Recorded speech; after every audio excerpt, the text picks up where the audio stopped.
نحمده ونستعينه ونستهديه ونعوذ بالله من شرور أنفسنا من سيئات أعمالنا من يهده الله فهو المهتد ومن يضلل فلا تجد له وليا مرشدا ونشهد أن لا إله إلا الله وحده لا شريك له لا جد له ولا ند له ولا مثل له ولا مثال له ولا مقارن له ولا مكاذب له ولا مداني له ولا ولد له ولا والد له ولا صاحبة له ونشهد أن سيدنا سندنا حبيب قلوبنا وطبيب ربنا مولانا محمدا عبده ورسوله الذي أرسله بالحق بشيرا ونذيرا وداعيا إلى الله بإذنه وسراجا منيرا أما بعد فأعوذ بالله من الشيطان الرجيم بسم الله الرحمن الرحيم يا أيها الذين آمنوا إنما الخمر والميسر والأنصاب والأزلام رجس من عمل الشيطان فاجتنبوه لعلكم تفلحون وقال النبي صلى الله عليه وسلم لا يدخل الجنة آكل ومنان ومدمن الخمر أو كما قال النبي صلى الله عليه وسلم وقال تعالى في شان حبيبه محمد صلى الله عليه وسلم إن الله ملائكته يصلون على النبي يا أيها الذين آمنوا صلوا عليه وسلموا تسليما সবাই দুরূদ শরীফ পড়েন اللهم صل على محمد وعلى آل محمد كما صليت على إبراهيم وعلى آل إبراهيم إنك حميد مجيد اللهم بارك على محمد وعلى آل محمد كما باركت على إبراهيم وعلى آل إبراهيم إنك حميد مجيد অল্প 2-1 মিনিট ঝুঁকিয়ে পড়ে লা ইলাহা ইল্লাল্লাহ লা ইলাহা ইল্লাল্লাহ লা ইলাহা ইল্লাল্লাহ লা ইলাহা ইল্লাল্লাহ লা ইলাহা ইল্লাল্লাহ লা ইলাহা ইল্লাল্লাহ লা ইলাহা ইল্লাল্লাহ লা ইলাহা ইল্লাল্লাহ মুহাম্মাদুর রাসূলুল্লাহ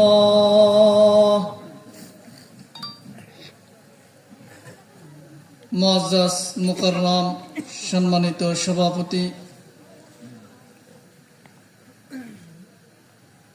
দিগার উলামায়ে কিরাম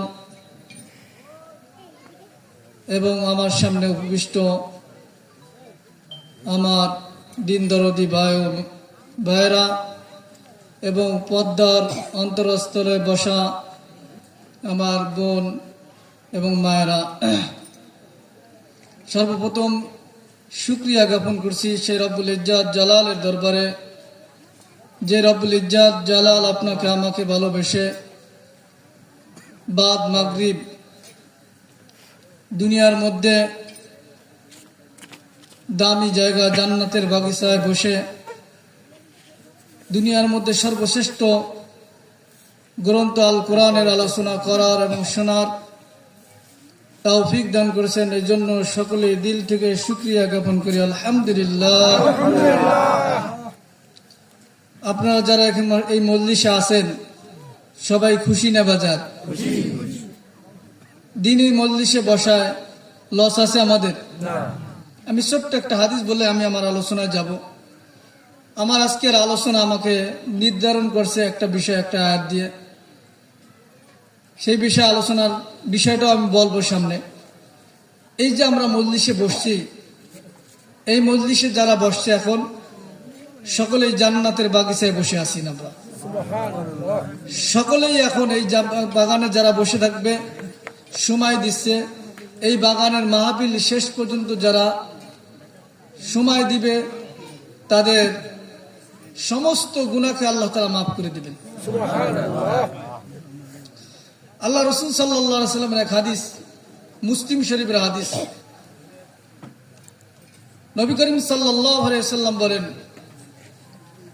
লা ইয়াকাদু কওমুন ইয়াযকুরুনাল্লাহ ইল্লা হাফাতহুমুল মালায়েকা ওয়া গাশিয়াতুহুমুর রাহমাহ ওয়া নাযালাত আলাইহিমুস সাকিনাহ ওয়া যাকারাল্লাহু ফী মান ইনদাহ। নবী করিম সাল্লাল্লাহু আলাইহি সাল্লামের হাদিস বলেন, কোন কম, কোন জাতি, কোন গোষ্ঠী, কোন লোক যদি একত্রিত হয়ে আল্লাহ তাআলার বরত্ব নিয়ে আলোচনা করে, আল্লাহ তাআলার জিকির নিয়ে আলোচনা করে, তাহলে আল্লাহ তাআলার দামি ফেরেশতা দিয়ে ওই মজলিসটাকে বেষ্টনী দিয়ে দেয়। সুবহানাল্লাহ। হাফাতহুমুল মালায়েকা ওয়া গাশিয়াতুহুমুর রাহমাহ, আল্লাহ তাআলা রহমত দিয়ে তাদেরকে ডেকে দেন। সুবহানাল্লাহ।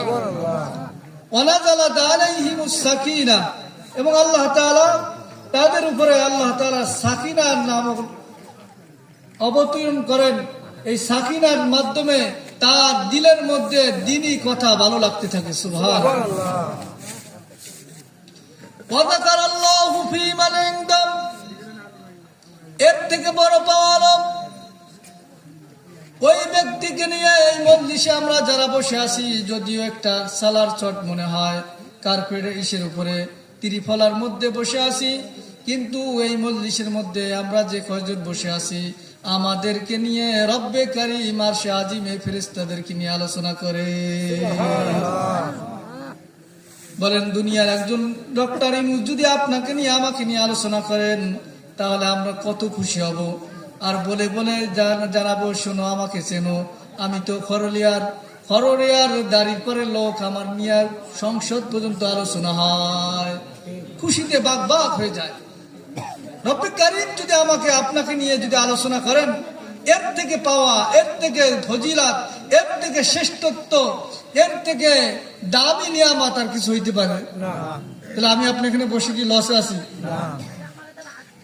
এরপরের কথা হলো, এই মজলিসের অনেক বড় একটা হাদিস, বুখারী শরীফের হাদিস।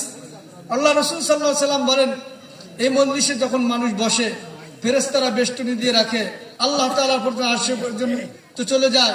এরপরে যাওয়ার পরে আল্লাহ তাআলা বলেন, এই মজলিসের মধ্যে কি নিয়ে আলোচনা হচ্ছে? বলে, আল্লাহ আপনার বরত্ব নিয়ে আলোচনা হচ্ছে। অনেক বড় হাদিস, আমি সংক্ষিপ্ত করছি। এরপরে আল্লাহ তাআলা আপনি তাসবিহ করতেছে, তাহলিল করতেছে। বলে, এইগুলো করতেছে কেন? কয়, আল্লাহ আপনাকে পাওয়ার উদ্দেশ্যে। বলে, আল্লাহ আপনাকে, তারা কি দেখছে আমাকে? বলে, আল্লাহর কসম আল্লাহ আপনাকে দেখে নাই। বলে, যদি দেখতো তাহলে কি করতো? বলে, আরো বেশি করতো। জান্নাত দেখছে, জান্নাত নিয়ে কেন আলোচনা করে? জান্নাতের আশায়। যদি জান্নাত দেখতো কি করতো? বলে, জান্নাত পাওয়ার জন্য আরো আগ্রহ বেশি প্রকাশ করতো। আল্লাহ তাআলা বলেন, এরপরে কি জাহান্নাম নিয়ে আলোচনা করে? বলে, জাহান্নাম কি তারা দেখছে? বলে, না, জাহান্নাম যদি দেখতো তাহলে জাহান্নাম থেকে বাঁচার জন্য আরো বেশি পলায়ন করতো, আর জাহান্নামের কাজ করতো না। রাসূল করিম সাল্লাল্লাহু আলাইহি ওয়াসাল্লাম বলতেছেন, এরপর আল্লাহ তাআলা বলেন, যাও এই মজলিসে যারা আছে সবাইকে আমি মাফ করে দিলাম। সুবহানাল্লাহ। ফেরেশতারা বলে আল্লাহ এই মজলিসের মধ্যে তো কিছু লোক আসছে বক্তাকে দেখতে, ওয়াজ শুনতে, দুনিয়াতে কোনো ফায়দা নিতে। আল্লাহ বলেন যে যেই উদ্দেশ্যে আসুক না কেন, দুনিয়ার সওদাগার, দুনিয়ার ব্যবসায়ী, দুনিয়ার গৃহস্থ, দুনিয়ার একজন ধনী লোক যদি তার দানের সাথে চিটে চালাই দিতে পারে, আমি আল্লাহ যারা নেককার বান্দা আছে তাদের সাথে যারা বসে আছে তাদেরকে আমি মাফ করে দিলাম। সুবহানাল্লাহ। সর্বশেষ যে কথাটা আমি বলবো, হুমুল জুলাসাউ লা ইয়াশকা জালিসুম, তারা এমন এক মজলিসে বসছে তারা হতভাগা হবে না, তারা বঞ্চিত হবে না। আমি আজকে আলোচনার আগে যে আটটা আলোচনা করব, আমাদের এই আলোচনাটা খুব জটিল এবং আমাদের অনেকের গায়ে লাগবে, যেহেতু আমাকে বলছে এই বিষয়ে আলোচনা করতে। এই ক্ষেত্রে আমাদের আলোচনা যাই হোক না কেন, যেই আলোচনা করুক, সেই আলোচনার মধ্যে তিনটা বিষয়, তিনটা গ্রুপ হয়ে যায়।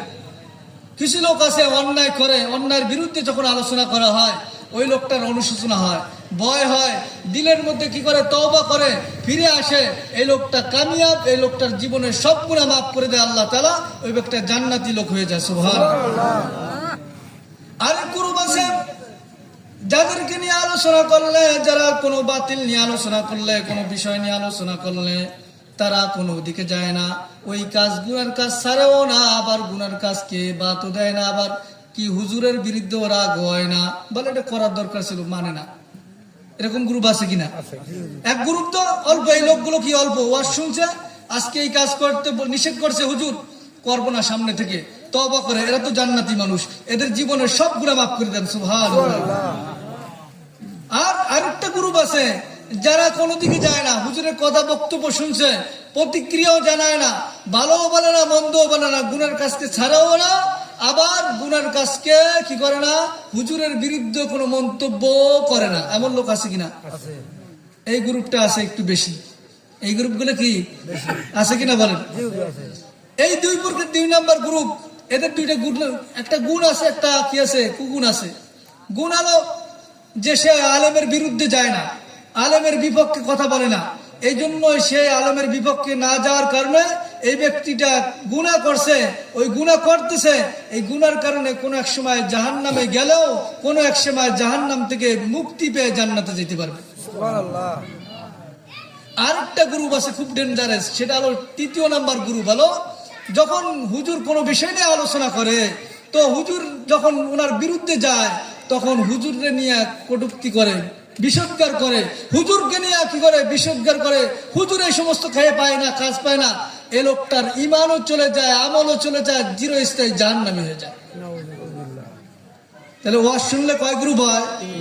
কয় গ্রুপ? এক গ্রুপ ভালো যারা শুনে মানার জন্য। আমরা কোন গ্রুপ হইতে চাই বলেন? একটু হাত জায়গায় বলেন না, কোন গ্রুপ হইতে চাই? হবেন তো ইনশাআল্লাহ। আমার আজকের আলোচনা হলো সূরাতুল মায়েদার 90 নম্বর আয়াত তেলাওয়াত করছি, 91 তেলাওয়াত করব, 92 তেলাওয়াত করব। 1 নম্বর আয়াত তেলাওয়াত করে আমি সামনে আলোচনা করব, সময় যদি হয় আলোচনা সম্পূর্ণ করব ইনশাআল্লাহ। এই 90 নম্বর আয়াতে আল্লাহ তাআলা বিশেষ করে ঈমানদারদেরকে কঠিন কয়েকটা কথা বলছেন, যে চারটা কথা মানলে আল্লাহ বলছে সফল কাম হয়ে যাবে, যে চারটা কাজকে ছেড়ে দিলে সফল কাম হয়ে যাবে। সেই চার কাজ আমরা করতে রাজি আছি কিনা? কিন্তু এই চার কাজের কথা যখন আমি বলবো অনেকের দিলের মধ্যে লাগবে। কি লাগবে বলেন? এখানে সুর হবে না, কারণ এখানে আলোচনাটাই জটিল আলোচনা, এটা সমাজের প্রেক্ষাপট অনুযায়ী আলোচনা হবে। কথা বুঝছেন? আর আমার সুর নাই, দেব কোথার থেকে? কথা বুঝছেন? আজকের যে আলোচনা, আল্লাহ তাআলা ঈমানদারদেরকে ভালোবেসে আমাকে আপনাকে ভালোবেসে একটা ডাক দিছো, আমার বান্দা ও আমার ঈমানদার বান্দা, শুনে রাখো, আমি তোমাকে ভালোবেসে তোমাকে কিছু কাজ করতে বলতেছি, যেই কাজগুলো থেকে বেঁচে থাকবা তুমি সফল কাম হয়ে যাবা। সে কাজগুলো হলো আল্লাহ তাআলা, আমরা যারা দুনিয়ার মধ্যে সমাজের মধ্যে চলি, সমাজের মধ্যে যে কাজগুলো করলে সমাজ নষ্ট হয়ে যায়, জাতি নষ্ট হয়ে যায়, পরিবার নষ্ট হয়ে যায়, সব রন্ধে রন্ধে সবকিছু নষ্ট হয়ে যায়, তাহলে এই কাজগুলো ভালো না। এই কাজকে আল্লাহ তাআলা নিষেধ করছে। তার মধ্যে থেকে প্রথম নাম্বার আল্লাহ তাআলা বলেন, ইয়া আইয়ুহাল্লাযীনা আমানু والأنصاب والأزلام رجس من عمل الشيطان فاجتنبوه لعلكم تفلحون আল্লাহ তাআলা বলেছেন, হে আমার আদরের উম্মত, আমার বান্দারা, মহব্বত করে ইমানদার যখন ডাক দেয় তো আমাদের ভাষায় বাবা শোনা বলে আদর করে। আল্লাহ তাআলা আদর করে বলছেন, ইন্নামাল খামরু ওয়াল মাইসির, নিশ্চয়ই মদ এবং জুয়া, অর্থ করে আসছে খালি অনুবাদ, মদ এবং জুয়া, ওয়াল আনসাব মূর্তি, ওয়াল আজলাম ভাগ্য নির্ধারণ তীর, ব্যাখ্যা হবে আপনার তর্জমা শুনে আগে। আল্লাহ বলেন রিজসুম মিন আমালিশ শাইতান, এই চারটা জিনিস হলো শয়তানের নাপাক গর্হিত কাজ। শয়তানের নাপাক গর্হিত কাজ, শয়তানের কাজ কয়টা কাজ? এক নাম্বার কি বলেন? মুদমিনুল খাবার, যারা কি ইন্নামাল খামরু মদ, দুই নাম্বার হলো জুয়া, তিন নাম্বার হলো কি বলেন? মূর্তি পূজা। এখানে ব্যাখ্যা আছে, ওদিকে আমি যাব না, ব্যাখ্যাটা আমাদের সময় পাবো না। চার নাম্বার হলো ভাগ্য নির্ধারণ তীর। এই চারটা হলো শয়তানের কাজ। এই চার কাজের মধ্যে যারা লিপ্ত তারা শয়তানের কাজের মধ্যে লিপ্ত আছে। তাহলে শয়তানের কাজের মধ্যে লিপ্ত থেকে ওই ব্যক্তি কি কোনো ভালো লোক হইতে পারে? তাহলে এইরকম সমাজের মধ্যে এই রোগে রোগী আছে কিনা? তাহলে এই রোগের চিকিৎসা করলে অসুবিধা হবে আপনাদের? হবে অসুবিধা? হবে, অনেকের অসুবিধা হবে। তো তৃতীয় গ্রুপ আছে, তো দ্বিতীয় গ্রুপ না নর্মাল রয়েছে, তৃতীয় গ্রুপ আছে কিনা সমাজের মধ্যে? আছে কিনা তৃতীয় নাম্বার গ্রুপ? আল্লাহ তাআলা বলে এই দুইটা কাজ, চার কাজ করলে কি হবে? চার কাজের মধ্যে দুইটা কাজ হলো মদ এবং জুয়া। এই দুই কাজে কি করে? ইন্নামা ইউরিদুশ শাইতানু আইয়ুকিয়া বাইনাকুমুল আদাওয়াতা ওয়াল বাগদা, শয়তান তোমাদেরকে চায় মদ এবং জুয়ার মধ্যে দিয়ে তোমাদের মধ্যে শত্রুতা এবং বিদ্বেষ ছড়াই দিতে চায়। আর ওয়াসুদ্দাকুম আন যিকরিল্লাহি ওয়া আনিস সালাতি ফাহাল আনতুম মুনতাহুন।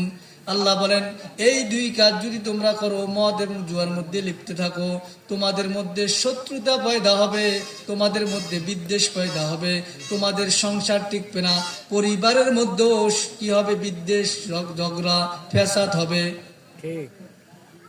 এক নাম্বার তাহলে বিদ্বেষ পয়দা হবে, শত্রুতা পয়দা হবে। কি করলে? মদ পান করলে বিদ্বেষ পয়দা হবে। সমাজের মধ্যে কি হবে? পরিবারের মধ্যে, দেশের মধ্যে, রাষ্ট্রের মধ্যে, প্রত্যেকটা রন্ধ্রে রন্ধ্রে সব জায়গায় বিদ্বেষ হবে, ঝগড়া ফ্যাসাদ হবে, মারামারি কাটাকাটি হবে, হানাহানি হবে এই মদ এবং জুয়ার মাধ্যমে। এটা থেকে যদি না বাঁচো, কোন সমাজের লোক ভালো থাকতে পারবে না। দুই আরেকটা হলো এর মাধ্যমে তোমাদেরকে শয়তান চায় মদের মাধ্যমে এবং কিসের মাধ্যমে? জুয়ার মাধ্যমে আল্লাহ তাআলার জিকির থেকে তোমাদেরকে বাধা দিতে চায়। যারা মদখোর তারা কি নামাজ পড়ে? তারা জিকির করে ঠিকভাবে? এমনও মদখোর আছে যে সারা বছরে ঈদের নামাজও পড়ে না, আছে কিনা? ওয়াসুদ্দাকুম আন যিকরিল্লাহি ওয়া আনিস সালাতি ফাহাল আনতুম মুনতাহুন। আল্লাহ বলেন সে তোমাদেরকে বাধা দিতে চায় না আল্লাহ তাআলার জিকির থেকে, নামাজ থেকে। তোমরা কি তারপরও নিবৃত্ত হবে না, বিরত থাকবে না? এটা হলো আয়াতের সরল অনুবাদ। এখন আপনাদেরকে মদ সম্পর্কে অল্প কিছু আলোচনা করে তারপর সামনে আগাবো, জুয়া নিয়ে আলোচনা করব।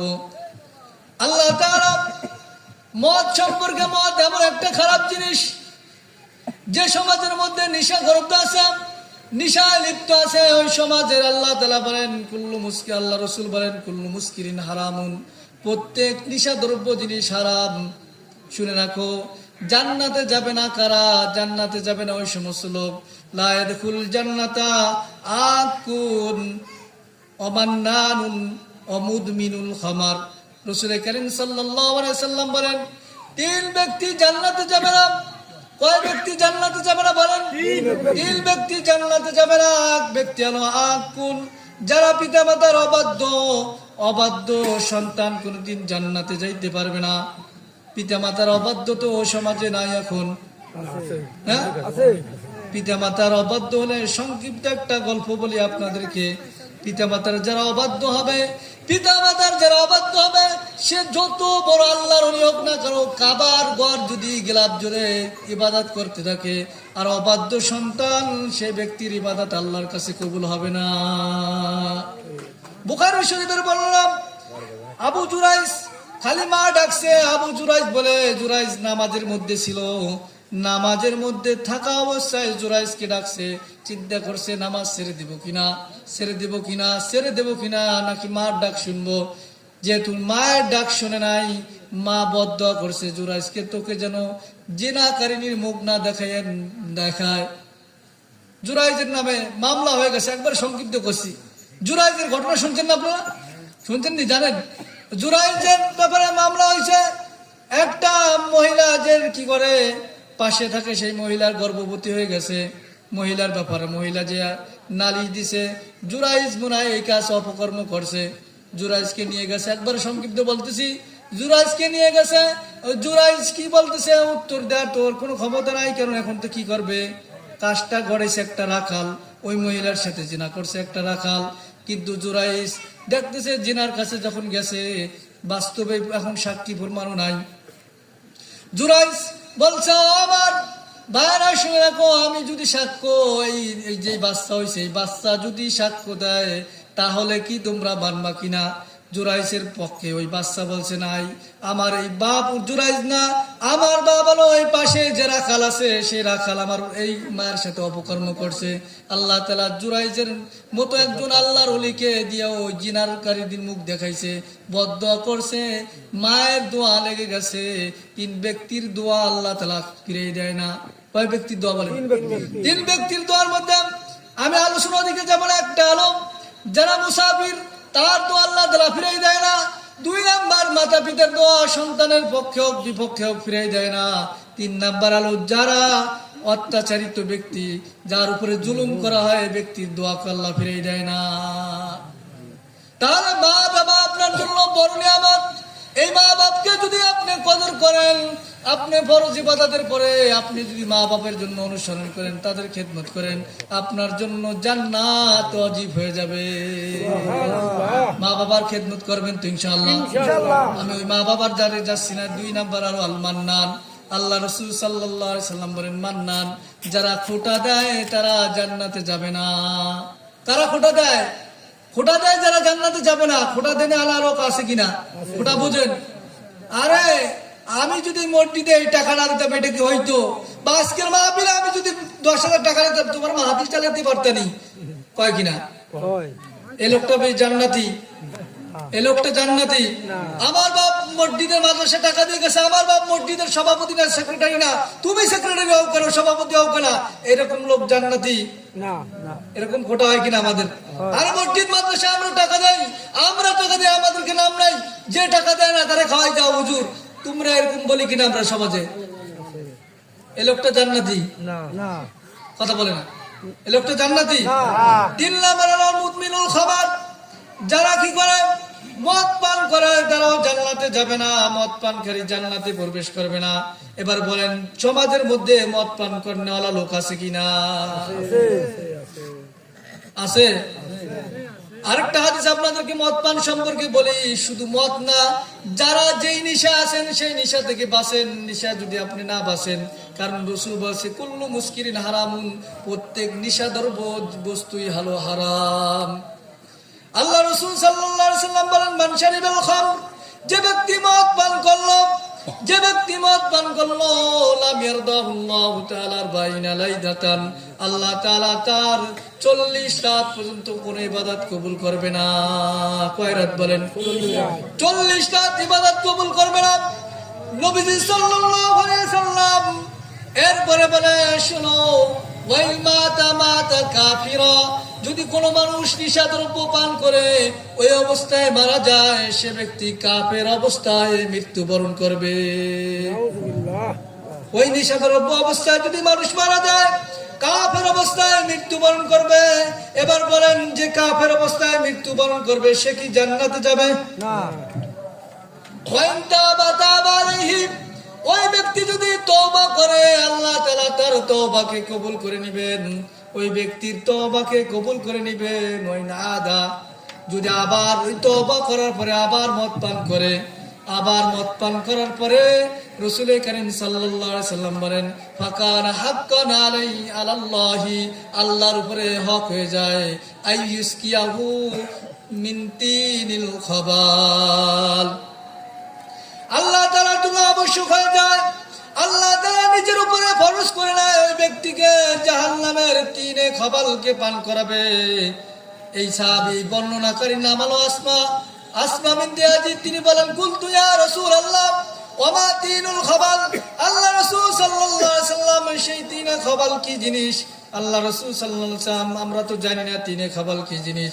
রাসূল কারীম সাল্লাল্লাহু আলাইহি সাল্লাম বললেন, সেটা হলো সাদিদু আহলিন নার, জাহান্নামীদের পূজার পচা গন্ধ গাম।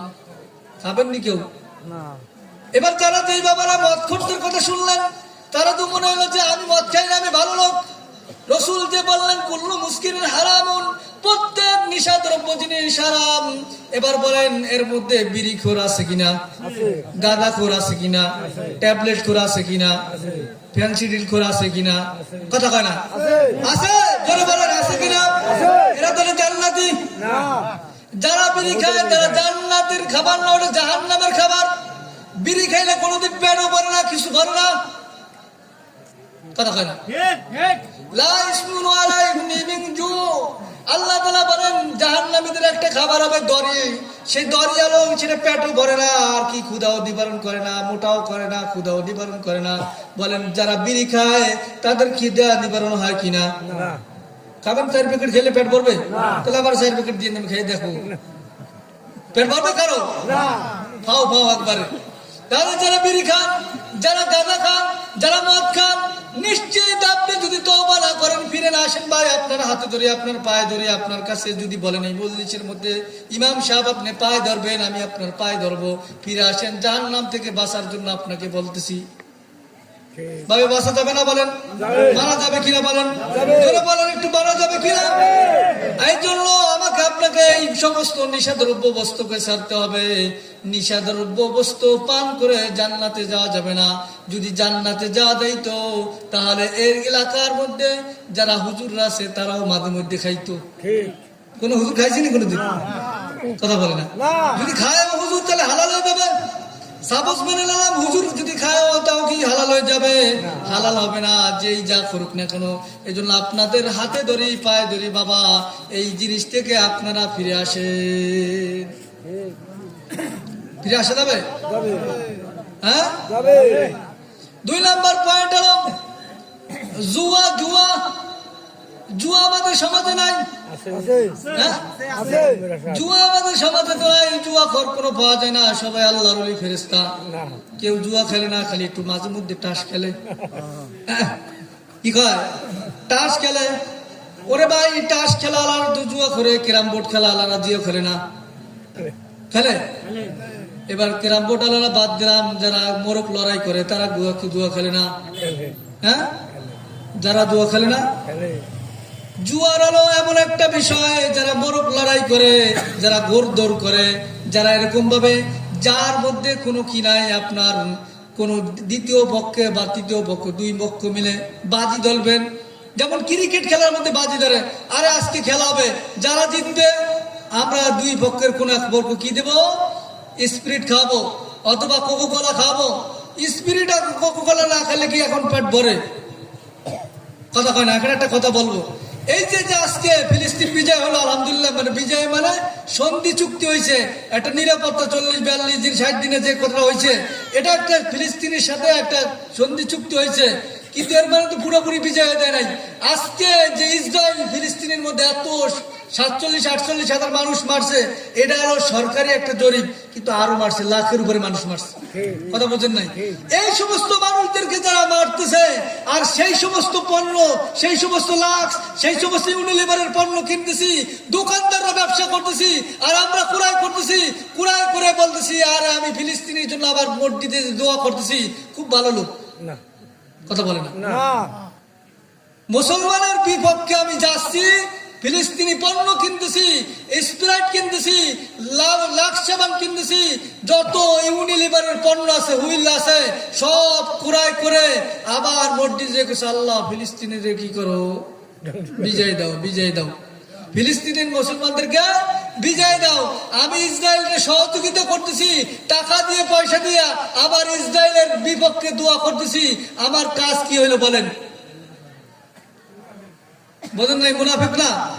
আমি ওদিকে যাচ্ছি না। এই যে বিজয়, মানে দুই পক্ষ খেলাধুলা করেন, আপনারা যারা খেলাধুলা করেন, যারাই খেলাধুলা করে, যেই খেলার মধ্যে হার জিত আছে আর তার মধ্যে টাকা আছে, তৃতীয় পক্ষ যদি টাকা দেয় যেইগুলা খেলার মধ্যে, সেই খেলার মধ্যে তৃতীয় পক্ষ দেখ, যে পক্ষ দেখ না কেন, সেই পক্ষটা সেটা হারাম, সেই জুয়াটা হারাম।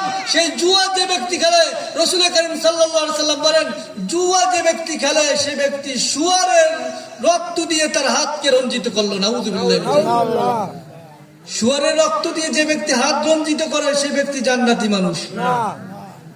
কথা কয় না? আল্লাহ নবী সাল্লাল্লাহু আলাইহি সাল্লাম বলেন, সরাসরি নবীজি সাল্লাল্লাহু আলাইহি সাল্লাম বলেন, শুনে রাখো, জুয়ার মধ্যে, তোমাদের মধ্যে মদ তোমাদের জন্য হারাম করা হয়েছে, জুয়াকে হারাম করা হয়েছে। তাস যেটা আছে, কুবাতা হাদিসের মধ্যে আছে, তাফসির ইবনে কাসিরের মধ্যে, রতন হয় কি জানি কয়, ওর তাসের মধ্যে কি আছে, রুইতন নাকি আমি জানি না ভাই, আমি ওই কিতাবের ও হাসি দেখতে পড়তে, রুইতন, তাস খেলার যে রুইতন কয়, তারপরে কি কয় ও বেবি, তারপরে কি কি আছে, যারা আছে দুই একদিন কর না, আমি কোনোদিন খেলিও নাই, জানিও না, বুঝিও না, আলহামদুলিল্লাহ। এমনকি আমার জীবনে কোনোদিন খেলা দেখারও নেশা হয় নাই, আলহামদুলিল্লাহ।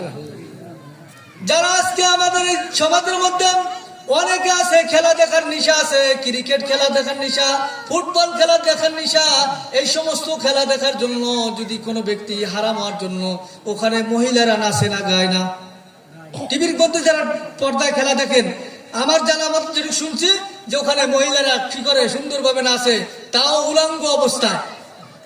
কথা কয় না? তাই তো, টেডি প্যান্ট পরে, টেডি জামা পরে, এই অবস্থায় থাকে। এইবার বলেন, ওই মহিলাকে দেখা তো হালাল? অনেক নামাজি আছে, মুসল্লি আছে, যারা ওই খেলা দেখে, আর বিশ্বকাপ আসলে চিন্তা থাকে, চেতনা থাকে, আমার বিশ্বকাপ যেই দল আমি নিছি, আর্জেন্টিনা নেই, ব্রাজিল নেই, অথবা ভারত নেই, পাকিস্তান নেই, এর জন্য দোয়া করতে হবে। দোয়া না করলে তার জন্য আমার কি হবে না, হক আদায় হবে না। মুসলমান পাকিস্তান আর মুসলমানের পক্ষে দোয়া করতে হবে, ভারত বিধর্মী তার বিপক্ষে দোয়া করতে হবে, অথবা ভারতের পক্ষে রয়েছে, এবার মুসলমানের বিপক্ষে দোয়া করতে হবে। দোয়া না করলে হক আদায় হবে না। খোদার কসম দিয়ে বলি, এই খেলাটাকে যদি হারাম মনে করে, এই খেলাটাকে যদি হালাল মনে করে দোয়া করেন, হালাল মনে করেন অথবা না করেন, তার পক্ষে যদি দোয়া করেন, ইমান থাকবে না। কথা বলেন নাই? ইমান কেউ কথা বলেন, ইমান থাকবে তো? খেলা কর নাই আমাদের সমাজের মধ্যে, অনেক আছে খেলা দেখে না, একটু খেলা নিয়ে মাতামাতি শুনতে চায়, সেটা হলো যে এফএম রেডিওতে শুনতে চায়, অমুক দেশ খেলা আছে, একটু দেখে শুনি, খবরটা শুনি। এই শোনাটাও রাসূল করিম সাল্লাল্লাহু আলাইহি সাল্লাম, বুখারী শরীফের হাদিস। আল্লাহ রাসূল সাল্লাল্লাহু আলাইহি সাল্লাম আল্লাহ রাসূলকে বলেছে, আল্লাহ রাসূল, মা তাকুল কাইফা তাকুলু, আপনি কি বলেন যে এমন কিছু লোক আছে যারা তাদের সাথে মিলে নাই কিন্তু তাদের সাথে আছে। আল্লাহ রাসূল সাল্লাল্লাহু আলাইহি সাল্লাম বলেছে, তারা তাদের সাথে দেখে নাই, সাক্ষাৎ হয় নাই, তাদের সাথে আছে, তাদেরকে ভালোবাসে, মহব্বত করে। তার মানে এমন লোক আছে যাদেরকে আমরা দেখি নাই, তাদেরকে ভালোবাসি, মহব্বত করি। রাসূল বলেন, যে যাকে মহব্বত করবে, আল-মারউ মা মান আহাব্বা, যে যাকে মহব্বত করবে কিয়ামতের ময়দানে তার সাথে উঠবে। এখন যদি আপনি কোনো বিধর্মীকে, কোনো খেলোয়াড়কে, কোনো দেশের জাতীয় পতাকাকে ভালোবাসেন, তাদের সাথে আপনি জান্নাতে যাবেন না জাহান্নামে যাবেন? একজন আল্লাহ রসুলের সাথে যদি মহব্বত করেন, আল্লাহ ওলাদের সাথে মহব্বত করেন, ওলামায়ে কেরামের সাথে মহব্বত করেন, তাদের সাথে সাথে কি করেন না, দেখো আমেরিকা একজন বড় আলেম আছে বা পাকিস্তান একজন বড় আলেম আছে, তাকে কোনোদিন দেখেন নাই, মহব্বত করেন, ভালোবাসেন। এমনকি আল্লাহ রসুল সাল্লাল্লাহু আলাইহি ওয়াসাল্লামের সাহাবীদেরকে দেখেন নাই, তাদেরকে মহব্বত করেন। আল্লাহ রসুলকে দেখেন নাই, মহব্বত করেন। আল্লাহ রসুলের এই মহব্বতের কারণে কিয়ামতের ময়দানে রসুলের সাথে জান্নাতে যাবে। রসুলের সাথে জান্নাতে যাইতে চাই নাকি ইহুদি খ্রিস্টানের সাথে জাহান্নামে যেতে চাই? আল্লাহ রসুল সাল্লাল্লাহু আলাইহি ওয়াসাল্লাম, আবু দাউদ শরীফের হাদিস, তিরমিজি শরীফের হাদিস, আল্লাহ রাসূল সাল্লাল্লাহু আলাইহি ওয়াসাল্লাম বলেন, মান তাশাব্বাহা বিকওমিন ফাহুয়া মিনহুম, যে ব্যক্তি যে জাতির সাথে মিলে চলবে সে কিয়ামতের ময়দানে তার সাথে উঠবে। আরেক হাদিসের মধ্যে আছে, মান তাশাব্বাহা বিগায়রিনা ফালাইসা মিন্না, যে জাতি যে গোষ্ঠী অন্যের সাথে তার মিলে চলবে, সমাজ মিলিয়ে চলবে, সে জান্নাতে যাবে না, সে আমাদের অন্তর্ভুক্ত হবে না, আমার উম্মত হবে না। এবার বলেন এরকম লোক আছে কিনা বলেন? আছে।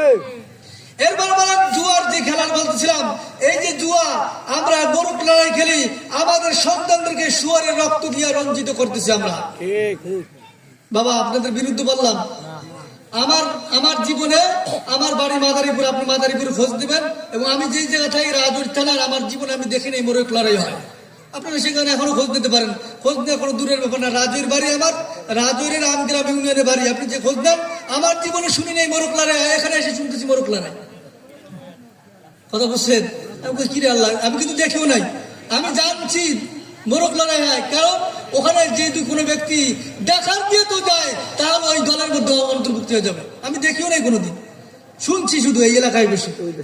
লাগে না, কথা বুঝছেন?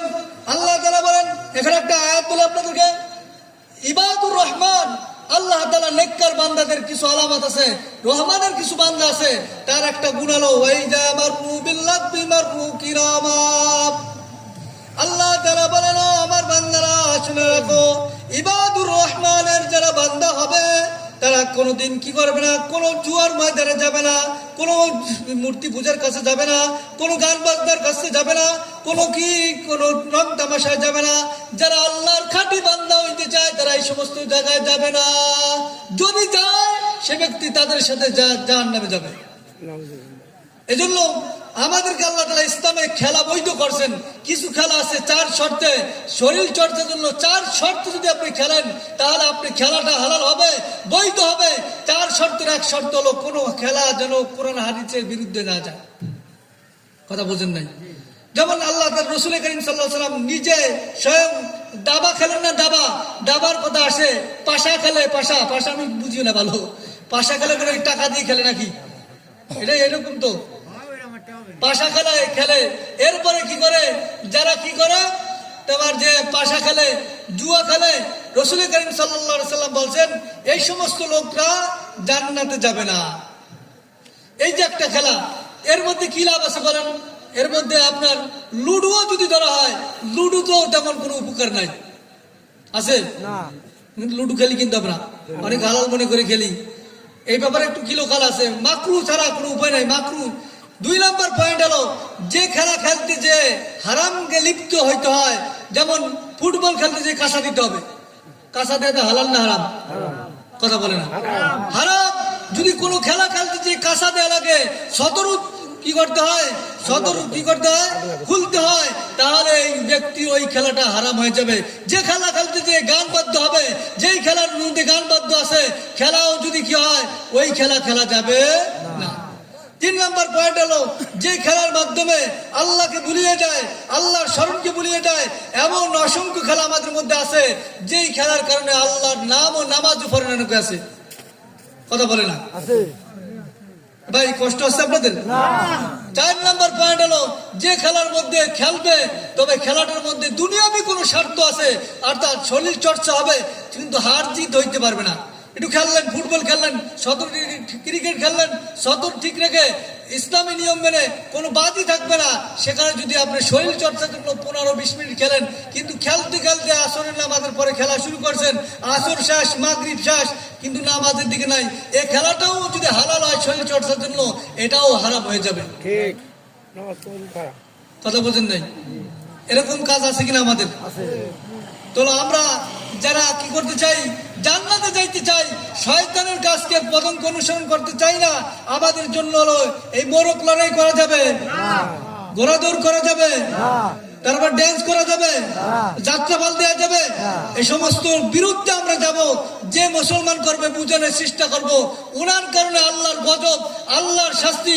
এখানে যদি আমাদের আর মোরক লড়াই আমাদের এই সমাজের মধ্যে কেউ করবে না, যেই বাপ মা করতেছেন ওই টাকাটা হারাম হবে, ওই খাওয়াটা হারাম হবে, যারা ওখানে যাবেন সবার জন্য হারাম হবে। এরকম ভাবে মদের মধ্যেও 10টা জিনিস হারাম আছে।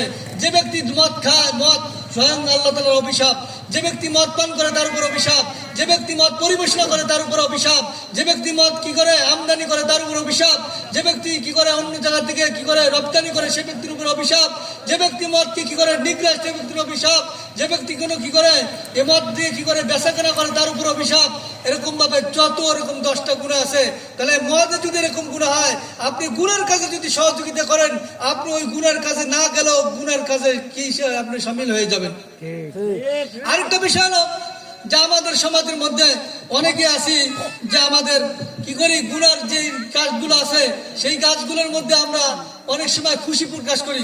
আবু দাউদ শরীফের মধ্যে হাদিস আছে, আল্লাহ রাসূল সাল্লাল্লাহু আলাইহি সাল্লামকে প্রশ্ন করেছেন, আল্লাহ রাসূল, এক ব্যক্তি গুনার কাজের মধ্যে লিপ্ত, গুনার কাজের মধ্যে লিপ্ত কিন্তু দিলের মধ্যে ভালো না, অনেক সময় আছে চাপে পড়ে যায় কিন্তু দিলে পছন্দ করে না, ফাকারিহা পান করাহা।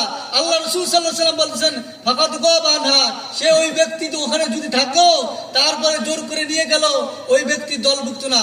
আবার কিছু লোক আছে ওই গুনার কাজে নাই, গুনার কাজে কি নাই লিপ্ত নাই, কিন্তু ওই গুনার কাজকে সমর্থন করে, ও ভালোবাসে, ওই লোকটাকে সমর্থন করে।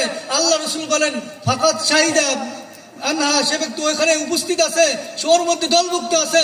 আমরা আমাদের অনেক সময় ফাসিককে প্রশংসা করি, গুনাহগারকে প্রশংসা করি, আমাদের অনেক আলেমরা প্রশংসা করে। ফাসিক বোঝেন যে আল্লাহর নাফরমানি করে, কোরআন হাদিসের বিরোধিতা করে। মদ যে খায় সে কি হয়? আল্লাহর ওলি ফাসিক। অনেক সময় যে জুয়া খায়, যে নারী নিয়ে থাকে, যে মদ নিয়ে থাকে, ইয়াবা নিয়ে থাকে, টাস নিয়ে থাকে, গাঁজা নিয়ে থাকে, সেই লোকটার প্রশংসা করি আমরা, বলি ও ব্যক্তি খুব শক্তিশালী, ওই ব্যক্তিটা খুব ক্ষমতাশালী, ওই ব্যক্তিটা খুব ভালো, বুকের পাটা আছে, ওই ব্যক্তির ক্ষমতা আছে, তার পক্ষে আসি। এরকম ক্ষমতাদারের সাথে থাকলে কিয়ামতের ময়দানে তার সাথে আপনি জাহান্নাম হয়ে যাবেন। আমরা কিন্তু আল্লাহ রাসূল বলেন যে ব্যক্তি কোন ফাসিকের প্রশংসা করে, ওয়াদিবার রব ইহতাজ্জাতিল আরশ, আল্লাহ তাআলা রাগ হয়ে যায়, আল্লাহর আরশ প্রকম্পিত হইতে থাকে। আমরা ফাসিকের প্রশংসা করি কিনা বলেন? ঠিক করি কিনা বলেন? এই প্রশংসা করা যাবে না। ভাই আমার কথা কষ্ট পাচ্ছেন আপনারা? তাহলে আমরা কোনো ফাসিকের পক্ষে নাই, কোনো গুনাহগারের পক্ষে নাই, জালেমের পক্ষে নাই। আমার আয়াতের অনেক ব্যাখ্যা ছিল, যেহেতু আমার সময় কম, 30 বেজে গেছে আপনাদের নামাজের সময়। আমার আর 2টা পয়েন্ট ছিল, এই পয়েন্টের মধ্যে আল্লাহ তাআলা কত সুন্দর কথা। এই জুয়া খেলে যারা মদ খেয়েছে, দেখেন এদের কারণে সমাজের যত গ্যাঞ্জাম ফ্যাসাদ বাজে কিনা। কার কথা? আল্লাহর কথা। আল্লাহ বলতেছেন ইন্নামা ইউরিদু শাইতানু আন ইউকিয়া বাইনাকুমুল আদাওয়াতা ওয়াল বাগদা। যারা মদ এবং জুয়া খেলে, যারা এই কাজগুলো করে, আল্লাহ তাআলা তাদের মধ্যে শত্রুতা ধরে দেয়, তাদের মধ্যে বিদ্বেষ পোষণ করে দেয়। এবং দেখবেন যারা মদ খায় তাদের পরিবারের কোনো মদ করে পরিবার ঠিকভাবে নাই, সব তালাক প্রাপ্তা। যারা জুয়া খেলে তাদের বাড়িতে কোনো জুয়া নাই। আজকে আমার আসরের পরে একজন বলতেছে হুজুর আমাকে ইয়াবা খায়, আমার পরিবারের সাথে সম্পর্ক নাই, পরিবারের কাছে আসে না, রাতভর যেখানে সেখানে দিন কাটায়। ওই লোকটার পরিবার ঠিকভাবে থাকি কিনা বলেন? ও থাকে আরেক জায়গায়, ওর বউ থাকে আরেক জায়গায়, আমার ওর কাছে ওই মাতাল অবস্থায় তালাক দেয়, গাঁদা খেয়ে এসে তালাক দেয়। যারা জুয়া খেলে, জুয়ার নিশায় তার বউরে পর্যন্ত বন্ধক রাখে, জুয়ার খোড়ে রাখে। বলেন কথা ঠিক কিনা? রাখে কিনা বলেন? তাহলে বউ তালাক দিল কিনা? অনেক বউ আছে আমার জানা মতে। আমি কিন্তু এই এলাকায় ফতোয়া লিখি, আমি এই তালাকের বিষয়ে, এই ফতোয়ার মধ্যে আমার জানা মতো অসংখ্য লোক আছে রাত্রি খেলা দেখতে গেছে, পরের দিন এসে বলছে 3 তালাক দিয়েছি। কথা বুঝুন নাই? গুনার মধ্যে লাভ হয়েছে না ভাই? এটা লাভ হয়েছে। আপনি যারা এই গুনাহ করছেন, যারা এই খেলার মধ্যে আছে, লিপ্ত হয়ে যায়, তাদের একজনের প্রায় বউ ঠিকভাবে নাই, হয়তো বা এরকম কিভাবে অন্যায় কাজ করতেছে। তাহলে বউ যে ঠিক নাই, সন্তান যেগুলো হবে আল্লাহর ওলি হবে না, ওর মধ্যে থেকে ভালো কথা শুনবে না। এই জন্য আমি আপনাদেরকে হাতে ধরি, পায়ে ধরি, আমাদের সমাজকে সংস্কার করতে হলে ইমাম সাহেব যেটা বলছেন, আমার কথাটা আমাকে দেশে এই বিষয়ে আলোচনা করতে। আমি ভাবছিলাম একটা আলোচনা আয়াত নিয়েছিলাম, একটা সুন্দরভাবে আলোচনা করবো, একটা জান্নাত জাহান্নামের সুন্দর একটা 10টা পয়েন্ট নিয়ে আলোচনা নিয়েছিল, কিন্তু আমাকে এই বিষয় দিয়েছে, এই জন্য এই বিষয় বলছে। আপনারা কষ্ট পাইছেন? এটা মানা দরকার কিনা বলেন? আপনারা কোন গ্রুপ হবেন? প্রথম গ্রুপ না দ্বিতীয় গ্রুপ না তৃতীয় গ্রুপ? প্রথম গ্রুপ মনে আছে তো? যারা হুজুরদের আলোচনা শুনে মানে তওবা করে আল্লাহ তাআলা তাদেরকে জান্নাতি মানুষ বানাই দিবেন।